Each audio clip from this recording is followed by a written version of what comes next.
Oh, hello BookTube. It's Joshua here, and today I'm going to be doing a bookshelf tour, which is why I'm standing up instead of sitting down. I'm here at this is my mostly poetry shelf, and I'm just gonna do this one top part of the shelf here, and then I'll do the bottom, the second one, and then just go down. I'll do those ones in later videos, but so I'll just do this top one for this video, so it won't be too long. Um, yeah, so a couple of people asked me to do a bookshelf tour. One of them was Isaiah from That Reading Guy. And so I hadn't even thought of doing it before, but now I kind of like the idea. So I'll start.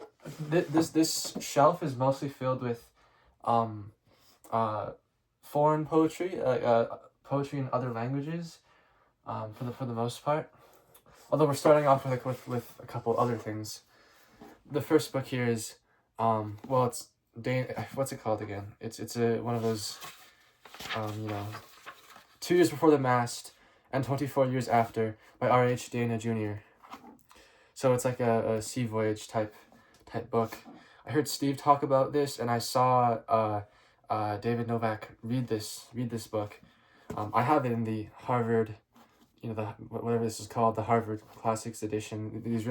I rather like these green things and the gold gilt on it. But yeah, I haven't read this. This will be a common a phrase that I'm saying, that I haven't read most of the things on my shelves. Probably I've only read 30% of the stuff on my shelves. So I need to get to this, and Steve talked about it very, very praisingly, and so did David Novak. So that'll be something to look forward to. Here's a book that I have dipped into. It's also a Harvard edition, but it's actually an anthology of essays. Essays by Addison, Steele, Swift, Defoe, Johnson, and others. There are all kinds of essays in here. A lot of very classic and canonical essays. I mean, yeah, there's Sir Philip Sidney's The Defense of Poesy. There's Shelley's something. I forget what the essay title is.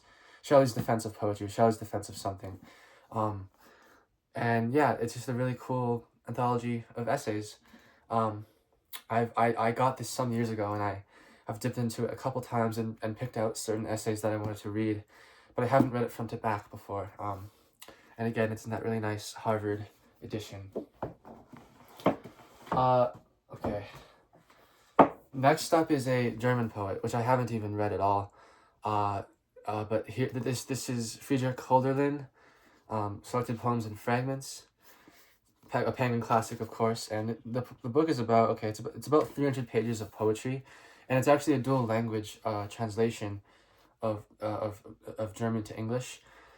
So it's really interesting. Just this semester, I took a beginner German class as an option. And well, I certainly can't read. I certainly can't read. I wouldn't be able to read this, but if I continue learning German, then I would really like to try reading this.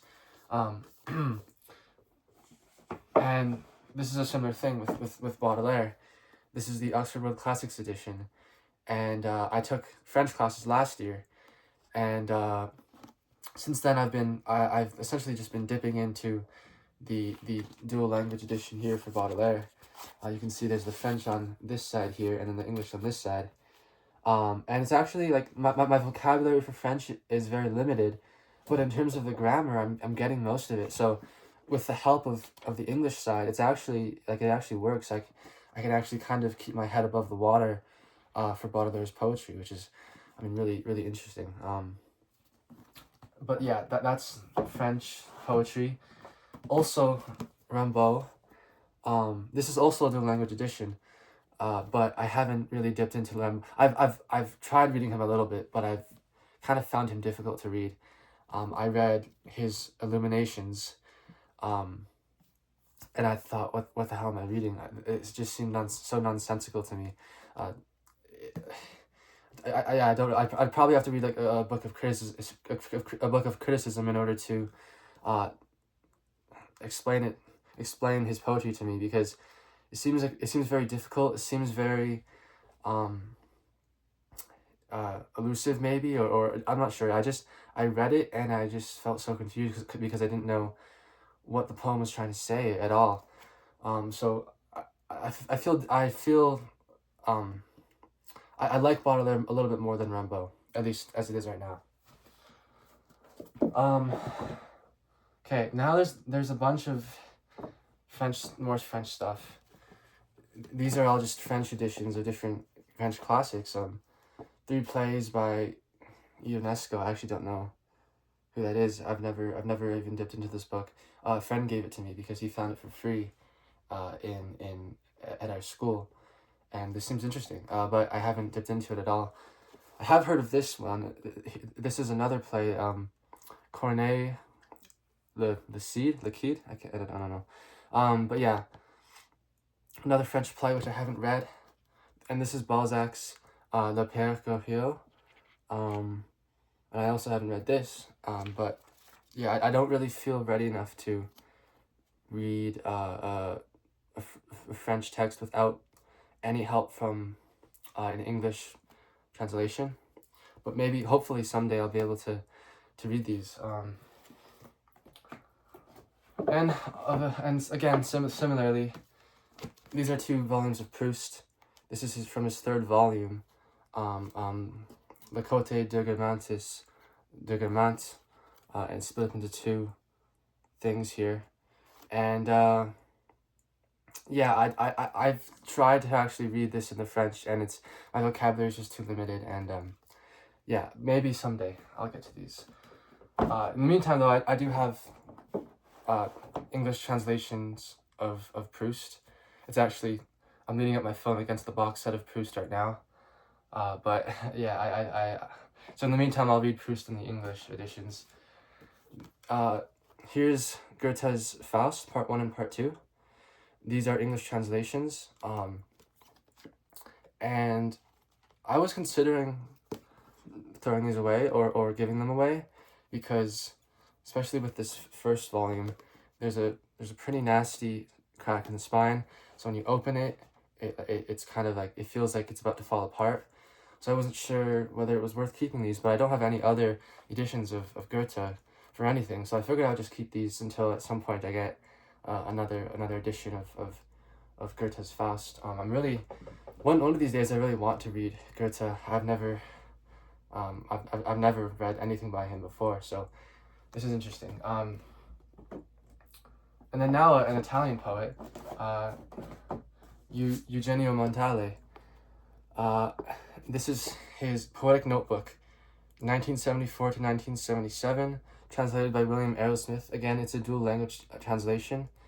I took Italian classes in high school, and I think I've forgotten most of it, but well, I still I remember how to. I've forgotten most of the words and most of the grammatical structures, but I remember how to pronounce it because it's actually fairly simple to pronounce Italian, and I just think Italian is one of the most beautiful languages ever. It's so gorgeous. And so I have this in the Italian, even though I have not read it, but one of these days I really want to try reading Italian. Now I have, well, I'll do some other stuff first. This is, I randomly put this up top here. This is a very small edition of Lord Byron's poetry. I have a bigger edition, the Penguin edition, lower down on my shelf, but this is just a smaller one that I found at a used bookstore. And it just has small selections from Don Juan and Child Harold's Pilgrimage and a bunch of other stuff. I don't really use this though. I could probably get rid of this. I probably should get rid of this because I have the other volume, the Penguin volume. But yeah. And here's some more Italian poetry, another dual language edition. This is Giacomo Leopardi, his Canti, translated and annotated by Jonathan Galassi. And I read the introduction to this volume, and Leopardi sounds like a very fascinating poet. I've only dipped into this again. For most of these books, I've only just dipped into them and tried reading it in the language that the poet wrote in. So this is the same thing for this. Yeah, it's very beautiful. I've tried reading the Italian poetry aloud, and it's just, oh, it's gorgeous. But now we get into Dante. I have a couple editions of Dante. Actually, a number of editions of Dante. The first one is this. It's Dante's Inferno, and it's in this really nice not paperback, hardback edition, translated by Alan Mendelbaum. This is the original edition that his translation came in. Later on, Everyman's Library made an edition with his translation, which I also have. I have this first volume for Inferno. I don't have Purgatorio or Paradiso for this specific form. This book is just beautiful. I mean, in terms of its the way it looks right here and its illustrations. Oh man, I want to show you some because they're just really unique and kind of shocking. This is.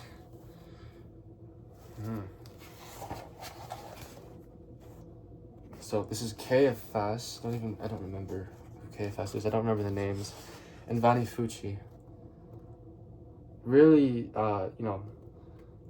really unique illustration style, and really memorable in its kind of grotesqueness. This is a cool one. Dante and Virgil. And what does this one say? This is just a scene from book 21, line 7. Cool, right? And this is actually a dual language edition, with the Italian on one side and Mendelbaum's English on the other. I haven't really tried to read Dante in Italian. Maybe one day, as I keep on saying. Next up is the Dorothy Sayers translation, and I have all 3 editions for this one. I have Hell, Purgatory, and Heaven, or Paradise, I mean. I love these Penguin editions. They're really, you get to shove them in your pocket, and they're just really nice. Also, her notes. This is Dorothy Sayers' translation, and she also wrote a big, meaty, 50-page introduction to it, which I read, and I've taken a look at her notes, and they're just marvelous. The next time I read Dante, I'm going to read it in this edition, just because of Sayers' notes. And also I like the fact that in this translation she keeps the terza rima rhyme scheme, so it sounds very pleasing to hear the rhyme. Even if at times I think that decision maybe costs her, it maybe makes the poem sometimes awkward in its phrasing. I'm okay with that though. This is the edition that I read Dante in this summer. This is the first time where I read Dante's Divine Comedy from front to back, all the way from Hell to Paradise. This is translated by C.H. Sisson with notes by David Higgins. Higgins has it's a solid 300 pages of notes at the back of this book, and Higgins' notes is really good, but Sisson's translation is not to my taste personally. It served me for the first time reading Dante, but I don't think I'll return to it. I don't think I'll go back to this edition. I found his translation to be kind of flaccid, just kind of, there was no vigor to it. There was no power. It was just very bland, and he was writing in blank verse, but the blank verse wasn't really blank verse. He took lots of liberties in doing whatever he wanted with the form, but it didn't seem to really, all of his choices didn't seem to really have an effect on the poetry. Didn't seem to make it actually any better. So yeah, I didn't really like this. Although I loved Dante, I loved following the story, but just on a line by line basis, it wasn't my favorite. So here's the Mendelbaum translation in the Everyman's Library edition. This is also a really nice edition. I mean, the Everyman's Library editions are always super nice, and it's translated by Alan Mendelbaum, but the notes in here are actually different compared to the notes in this one. I haven't read either fully, so I don't know how the notes compare. But whereas the first Mendelbaum edition has a dual language, it is a dual language edition. This one is only the English. But I'm okay with that. There are also some illustrations in here by Boccaccio, like this. And I don't really. I mean, I don't know if I like them quite as much as I like the illustrations from the earlier Mendelbaum edition, even though that might be heretical to say because Boccaccio's Boccaccio, but I don't think they're quite as stunning. And yeah. And one last thing for Dante. This is his La Vita Nuova, or La Vita Nuova. This is the Penguin edition. It's a parallel text again, translated by Virginia Jewis. So that's kind of interesting. I haven't read this either. Now I have a couple poetry tracks. Well, I'll go one at a time. This is Ezra Pound's The ABCs of Reading. I first read this when I was in grade 11 or grade 12. I was just getting into poetry, and I heard, oh, Ezra Pound's a big name, and he has this book, so I read it. And it's kind of strange. I don't know whether I would want to return to it now. It has a very weird structure in terms of how Pound wants to get his points across, and I don't know if all of those points are true. Really, I don't remember enough of this to really comment on it expertly, but yeah, that's Ezra Pound's ABCs of Reading. This next one is a little bit more treasured by me. This is Paul Fussell's Poetic Meter and Poetic Form, revised edition. This was enlightening. This experience really taught me a lot about poetry, just about how meter and scansion works. It taught me the terminology. It taught me how to read, how to scan a line, the way to go about it, how to tell good poetry from bad poetry. And it even had a chapter on free verse, which was also enlightening. If there's anyone who wants to get into the meat of poetic meter and scansion, I would really recommend this book for learning about that. Yeah. And I have another. This is a second poetry tract, which I also value a lot. This is John Hollander's Rhymes Reason. Actually, I would probably recommend this book instead of Paul Fussell's, or I would recommend both, but this is a very different thing. Essentially, John Hollander is trying his best not to bore you. Usually when you think about treatises on poetry, most people would probably find that very boring, understandably, and this treatise is just a normal prose, academic introduction to poetic meter, and so it can be boring. This is not boring. This is really interesting. What Hollander does here is he essentially how can I describe it? He takes you through all the possible poetic forms, but the way that he does it is that he writes poems in those forms and those poems explain themselves. So I don't know if that makes sense, but I'll try to find an example. Hold on. Here we go. This is a poem that he wrote about anaphora, and you'll see as you read the poem about anaphora, it's using the technique of anaphora itself, so it's self-describing. Anaphora will repeat an opening phrase or word. Anaphora will pour it into a mold, absurd. Anaphora will cast each subsequent opening. Anaphora will last until it's tiring. Anaphora will seem to batter the hearer's mind. Anaphora will make mere likeness seem unkind. Anaphora will sound like some rhetorical fault. Anaphora will be reformed by Whitman, Walt. Or else it can caress you with a gentle hand, or else it can be text for hope to understand, or else it can become a kind of incantation, or else it can shape up into a proclamation. And so you see that there's anaphora where the line, the start of the line just repeats itself, and so that's what anaphora is, and it describes what it does while doing it. And so this is a really fun way to get into the technical side of poetry. So I really like this book. Now I have just two more, and then we're almost done. These are both poetry Northern anthologies. This is the Northern Anthology of Poetry, 6th edition, which is, I think, the most recent one. I got this at my university used bookstore, and I kind of regret that I bought it, because